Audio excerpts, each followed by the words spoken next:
Hello, everyone. Welcome to Durrett's Take. College football is finally back, so it's finally time to go over my college football predictions. And for this video, we're going to be focusing on the ACC.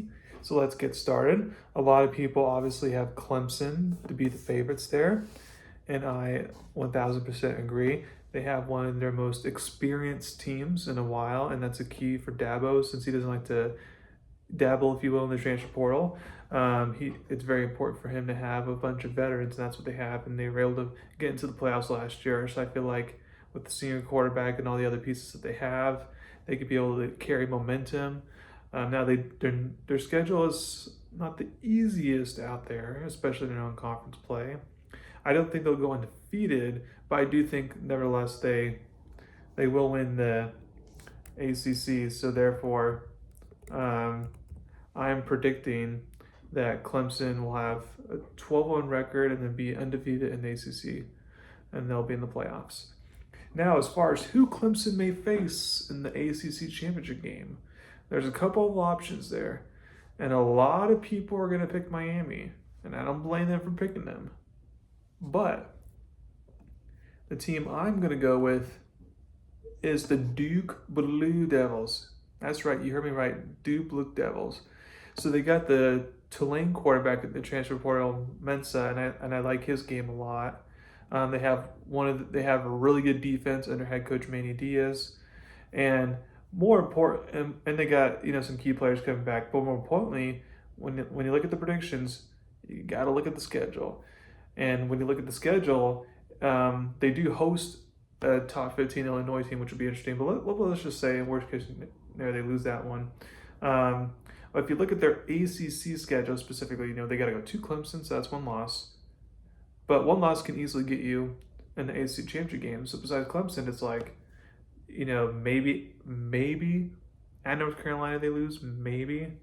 But like Syracuse, they play at Syracuse, but Syracuse is supposed to be now at California. They're going to be Georgia Tech. They get at home.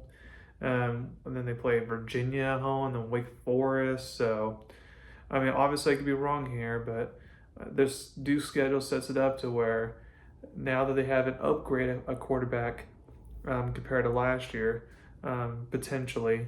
Therefore, I feel like Duke can take that next step instead of just being like a top 5 ACC team. They can now try to be making the conference championship game. And then the third team in the ACC, I would have being Miami. I had them going 10-2, 6-2 in the ACC. I feel like they could do well in non-conference by winning their opener Notre Dame potentially.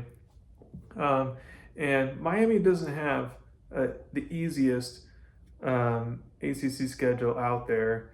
They got to go to, we'll see if Florida State's how much they're improved or not, but they have to go to there, and that's a rivalry game. They host Louisville, which is going to be a good team. They have to go to SMU, who's going to be a good team. And then to close the season, they have 2 road games back-to-back, and it's not like it's in warm weather places, and at Virginia Tech and at Pittsburgh. So I feel like they can easily slip up in one of those games, and that slip up could be the cost of them not making the ACC championship game. Again, I feel like they're definitely going to be contenders to win the ACC like they were last year, but I feel like unless their defense has substantially improved, which I know they've hired a new defense coordinator, brought in some key pieces on for the portal, so maybe they improved defensively. But unless if it's like a dramatic overhaul in defense where they improved it that much, then I'm not sure what if they're gonna run the table per se. Because while Carson Beck was a good pickup, with Cam Ward going to the NFL, you needed someone solid, and the Georgia quarterback that transferred over is solid. But to me, he's not like Cam Ward, basically, where he can do all these different things, and Carson Beck is just kind of like, okay, he's a stable quarterback, but he's not going to go above and beyond like Cam Ward did at times, and I feel like that could potentially be costly as well. There's a couple more teams to keep your eye on for the ACC race. One is obviously SMU. They returned their star quarterback Kevin Jennings from last year. They returned a lot of key players from the defensive side of the ball, which was a really good defense last year. Now, the problem with SMU is that, for one, they have a really hard non-conference schedule. But let's focus on the ACC side of things. They had one of one of, if not the easiest schedule in the ACC last year, and I feel like that's why they went undefeated throughout the regular season in the ACC last year. But that won't be the case this time around because they have to go to Clemson. They host Miami. They host Louisville. So there's an avenue there for a couple of losses because last year they got to avoid Clemson in the regular season and got to avoid Miami in the regular season. So like they got very lucky by avoiding the top teams there, but they won't be doing that this time around. So I feel like um, SMU will be good, but I feel like they won't be going back to the ACC title game. I'd be surprised if they are. Another team that will be in contention is Georgia Tech. I just love how they ended last year. They're very inconsistent last year because on one hand they can beat Miami, and then on the other hand they can take Georgia to 8 overtimes, but then on the downside they'll lose to a team that they shouldn't lose to. So I'm very curious to see how they do this year because they returned their starting quarterback Haynes King, and the problem with him last year is that he did, have some injuries because he's one of those quarterbacks that runs the ball a lot so much. So if he can stay relatively healthy this year, then that will go a long way for Georgia Tech. And I also like Georgia Tech's ACC schedule because they do get Clemson, but that's at home, and then besides at Duke and like maybe at Boston College or NC State, like there's just not a lot of road maps there. So I can definitely see Georgia Tech sneaking in their way to the ACC title game if things go their way.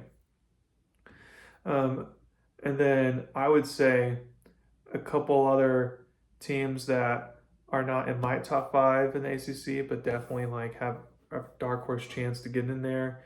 One is obviously Louisville. I like that they got Miller Moss quarterback from USC. I feel like he fits their system. Louisville has been basically top 4 in the ACC 2 years in a row now since Jeff Brom's taken over as head coach. So I feel like they're going to continue the momentum that they've had the last 2 years and be in contention. The only reason why I think as more of a dark horse, not necessarily my top 5, like they have in the last 2 years, is because with their schedule, they have to go to Pitt, to Miami, to SMU, to Virginia Tech, so they have a pretty difficult ACC schedule. Another one's Florida State. Like if all the moves they made in the offseason with the transfer portal and new coordinator hires and all that, because I know the transfer portals last year obviously didn't work since they had one number of seasons, but if their transfer portal moves go well this time around, then they could potentially be a dark horse in the ACC. Pittsburgh's another one because they started off 7-0 and then lost 6 straight at the end of the season, and they return a lot of key pieces from last year, so they can figure out how to go back to when they were rolling to begin the season, and I can see an avenue for them. And then, of course, Bill Belichick in North Carolina. That's going to be interesting to see what happens there. And then a couple other teams that I feel like should at least make a bowl game. One is NC State. They had a freshman quarterback last year, but he's expected to improve. You're usually going to get a good defense under their head coach Bourne at NC State, so I expect them to be at least making a bowl game. Boston College with Bill O'Brien.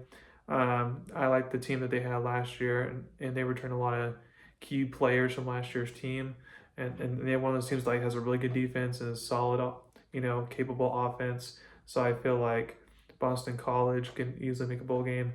And then Virginia, I know hasn't been relevant in a while, but I feel like this is actually their chance to make a bowl game. Because one of the reasons why is because I like all the moves that they made on offense. They brought in North Texas quarterback Chandler Morris in the offseason because they need to improve on offense. Although they did also bring in some guys from defense since that was a bigger issue as well. And then with their schedule, it's like besides at Duke and at North Carolina and at Louisville, it's like there's an avenue there because they get like Wake Forest at home, Virginia Tech at home, Stanford at home, Florida State, and then their non-conference schedule is pretty easy actually. So there's an avenue there for them to make a bowl game.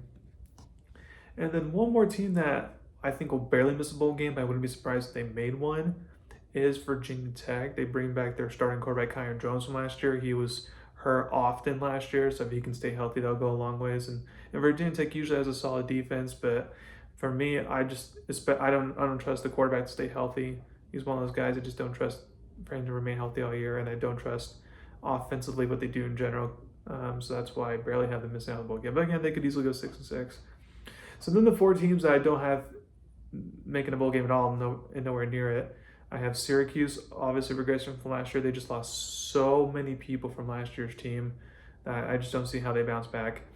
Same with California, and then Wake Forest. I like, their new head coaching hire, Jake Dicker from Washington State, but I feel like that's going to be a falling rebuild. And then last but not least, Stanford is what could be potentially the worst Power 4 team in the country. So that is my ACC review. Again, I have Clemson winning it, Duke making the ACC title game facing Clemson there, and then Miami, SMU, and Georgia Tech as the other, and then maybe like throwing to Louisville or the couple other like 4 teams to kind of like that are lurking there that could, be spoilers, if you will.